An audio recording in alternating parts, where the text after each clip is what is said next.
नमस्कार.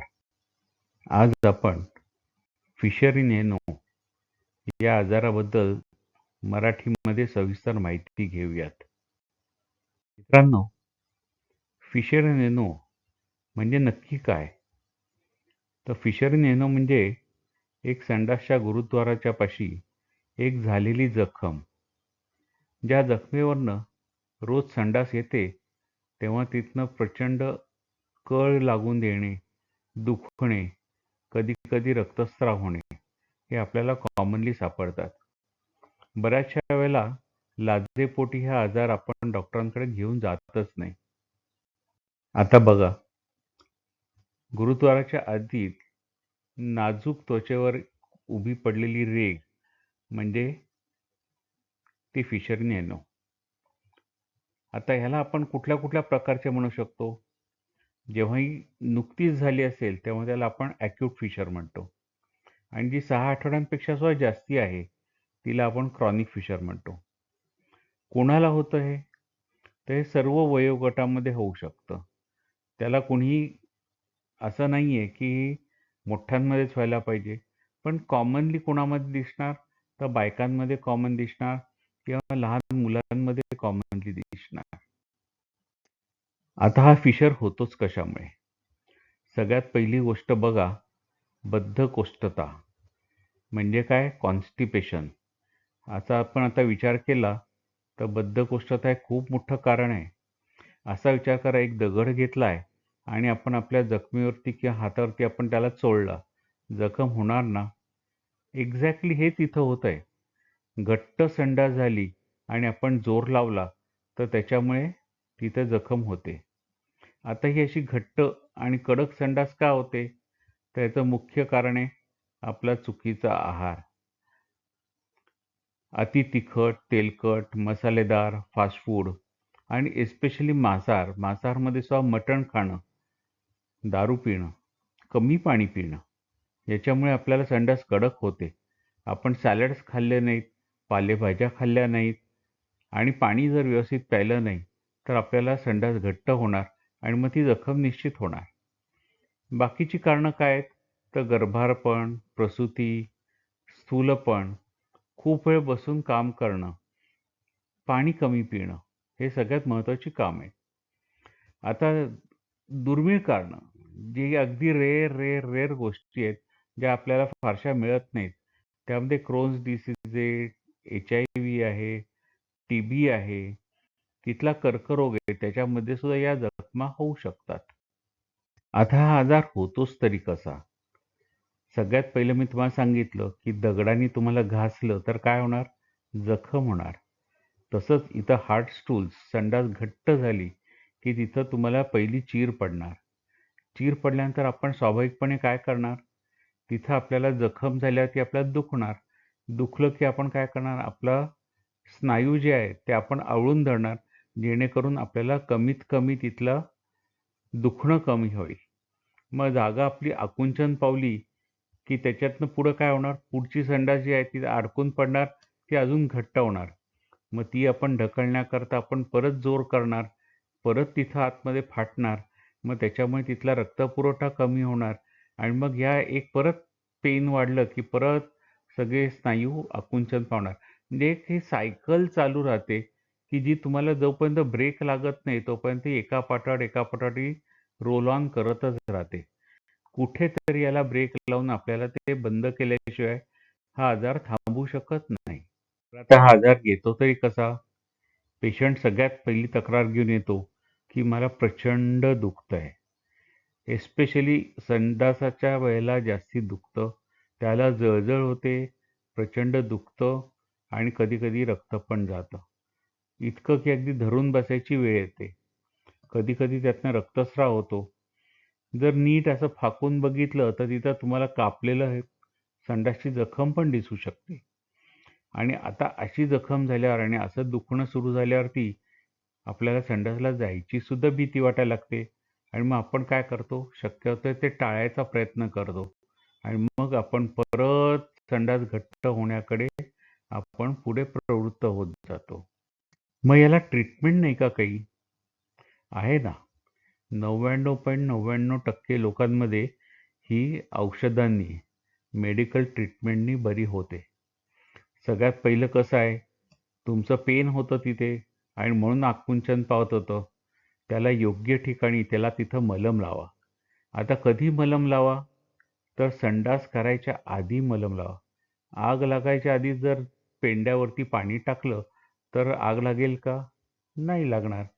मग तसंच संडास करायच्या आधी जर जखमेला आपण जर मलम लावलं तर आपल्याला तिथं पेन किलर इफेक्ट मिळतो, सॉफनिंग होतं आणि संडास आपल्याला तिथनं जायला रिलेटिव्हली पेन कमी होतं. संडास झाल्यानंतर जे परत पेन राहतं त्याला परत एकदा मलम लावा. एकदा दुपारी एकदा लावा आणि झोपायच्या आधी पण एकदा लावा. बरं, जखम जिथं आहे तिथंच मलम लागलं पाहिजे. बरं, मलम सुद्धा किती लागलं पाहिजे? योग्य प्रमाणात. मग ते प्रमाण कोण ठरवणार? आता तुम्हीच मला सांगा की 2 चमचे तेलामध्ये भाजी होऊ शकते का? नाही होऊ शकत. मग त्याला कमीत कमी 6 चमचे तेल पाहिजे, तरच 4 लोकांची भाजी होईल. तसंच इथं आहे की मलम किती लावायचं ते योग्य प्रमाणात, योग्य ठिकाणी आणि योग्य वेळेला जर लावलं गेलं नाही तर त्याचा उपयोग कसा होणार? एक मलमची ट्यूब आहे ती 10 दिवसामध्ये संपली पाहिजे. एवढं मलम तुमचं एकेका वेळेला लागलं पाहिजे.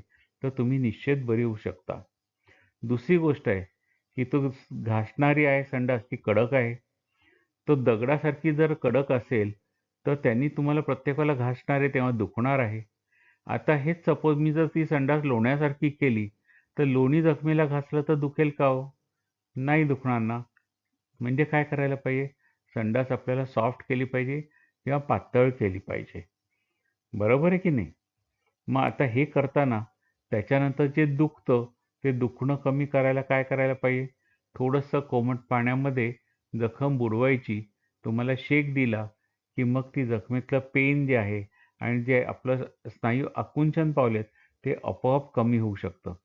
हे जर आपण योग्य पद्धतीने केलं तर आय विल से 99.99 पेशंट्स लोकांना मेडिकल ट्रीटमेंटनी हे पूर्ण बरं होतं. आता मी असं का म्हणतोय? एक तेही समजून घ्या. सपोज जर आपली जखम बरी झाली आणि मी 6 महिन्यानंतर परत दगड घेतला आणि परत मी हातावरती मारला. मला परत जखम होणार का? 100% होणार. मग तुम्ही त्याला असं म्हणणार का, की मला जखम झाली होती ती बरी झाली, आता परत कशी जखम होते? अरे तुम्ही जर दगड परत घासला तर परत जखम होणारच. म्हणजे आयुष्यभर तुम्ही जर संडासला जोर केलात आणि संडास कडक झाली तर जखम परत परत होतच राहणार आहे. मला तुम्ही रिकरन्स म्हणणार का? का तुमची हे ट्रीटमेंट बदलायला पाहिजे?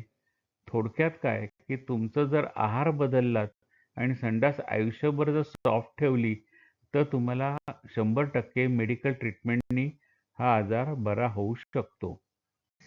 मग ऑपरेशन करायचं तरी कधी?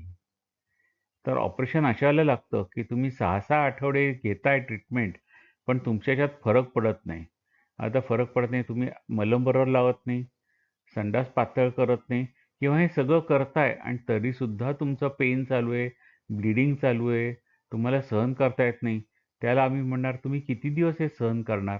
मग अशाला सर्जिकल ट्रीटमेंट ही ॲडवाईस केली जाते. पण सर्जरी एकदाच केली जाते, परत परत नाही केली जात. त्यामुळे try to use it only when required. मग कुठल्या कुठल्या प्रकारे करता येईल सर्जरी? ते स्नायू जे आकुंचन पावतायत त्यांना थोडासा कट घ्या, म्हणजे स्नायू रिलॅक्स होतील, जखम आपली आपण बरी होईल. नाहीतर ती जखमच काढून टाका, नवीन जखम द्या, म्हणजे the wound which was refusing to heal ती आता बरी व्हायला लागेल. किंवा याही उपर जर नाही होत आहे असं वाटलं आपल्याला तर ती जखम काढा आणि थोडी बाजूची स्किन प्लास्टिक सर्जननी पुढं ओढून तिथं बंद करून टाका. आता हे स्नायू कट करायला तुम्ही ब्लेडनी कट करू शकता, कॉटरीनी करू शकता किंवा लेझरनी देखील आपण कट करू शकता. मग त्याला आपण लेझर सर्जरी म्हणू. त्याला आपल्याला असे बऱ्याच पद्धतीने आपण करू शकतो. त्याच्यात एवढा प्रॉब्लेम येत नाही. पण surgery is to be done only if required आणि इफ कॉन्झर्वेटिव्ह ट्रीटमेंट फेल्स. म्हणजे औषध आणि मलम यांनी जर काही ट्रीटमेंटमध्ये फरक पडत नसेल तरच आपण ऑपरेशनचा विचार करू शकतो. तुम्हाला सगळ्यात काय सांगितलं होतं की आपली संडास पुढे आयुष्यभरात कधीही कडक होता कामा नये, ती सॉफ्टच राहिली पाहिजे. म्हणजे काय केलं पाहिजे? तर आहार हा नियंत्रितच पाहिजे. मग काय खायला पाहिजे? हिरव्या पालेभाज्या खाल्ल्या पाहिजेत, फळं खाल्ली पाहिजेत, फायबर रिच फूड म्हणजे कोंडायुक्त धान्य खाल्लं पाहिजे. ताक, दही, केळं, भरपूर पाणी, सॅलड्स हे खाण्या पाहिजेत. पण काय टाळायला पाहिजे? अति तेलकट, अति मसालेदार, मैद्याचे पदार्थ, तंबाखू, मटण हे सगळं बंद केलं पाहिजे. व्यायाम हा उत्तम आहे. तुम्ही जर रोज 30 ते 40 मिनिटं चालत असाल, तर त्यांनी आपल्या बॉवेल मुव्हमेंट्स जे आहेत आणि संडास होण्याची प्रक्रिया आहे, ती नक्की इम्प्रूव्ह होऊ शकते. शौचाला जाण्याची जेव्हा हे असते, तेव्हा आपण कमोडमध्ये बसतो का इंडियन ह्याच्यात बसतो ह्याच्यानेही फरक पडू शकतो. इंडियन हे आपल्याला ॲडवाईस असतं, कारण इंडियनमध्ये आपल्या पोटावरती पण प्रेशर येतं आणि संडास पण सॉफ्टली होऊ शकते. पण ज्यांच्याकडे इंडियन टॉयलेट नाहीत, कमोडवरती बसायचे आहे, तर त्यांनी एकच काम करावं, की कमोडवरती बसल्यावर मोबाईलवरती किंवा पेपर वाचत तिथं शांतपणे बसू नये. जोर करत बसू नये. कारण ह्या सगळ्या गोष्टींमुळे आपल्याला फिशरचे त्रास जास्ती वाढू शकतात. आता तुम्हाला मी आधीच सांगितलंय, की हा आजार परत-परत होऊ शकतो. दगड परत-परत घासला, की परत-परत जखम होणार. थोडक्यात काय, की दगड परत घासताच कामा नये. म्हणजे आपण काय करायला पाहिजे? आहारात कायमस्वरूपी बदल आयुष्यभराकरता फायबर रिच आहार, पाण्याचा योग्य इंटेक हे आपण घेतलंच पाहिजे. नियमित व्यायाम हा केलाच पाहिजे. सीट्स बाथ चालू ठेवा, नका चालू ठेवू तुमच्या ह्याच्यावरती आहे. पण जेव्हा कधी त्रास सुरू होईल, तेव्हा तो वाढवत जाण्याच्या पेक्षा लवकर जाऊन डॉक्टरांकडे इलाज करणं हे खूप गरजेचं आहे. मग अशा वेळेला कुठल्या डॉक्टरांकडे जावं? तर सर्जनकडे जावं किंवा कोलोरेक्टल सर्जनकडे जावं. का बरं सर्जनकडे जावं? कारण सर्जन आतून तपासतो. बाकीचे डॉक्टर फक्त वरनं फक्त विचारतात, प्रश्न विचारतात आणि औषध देतात. आतून तपासणं खूप गरजेचं आहे.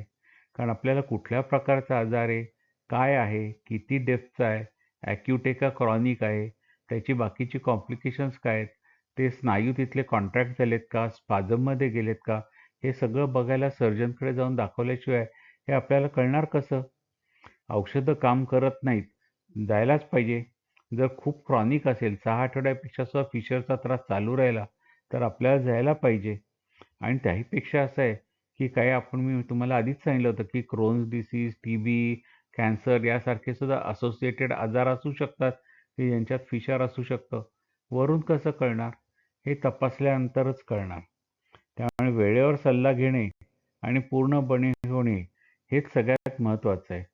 म्हणून योग्य वेळेला तुम्ही सर्जनकडे जाऊन दाखवा, हेच सगळ्यात महत्त्वाचं आहे.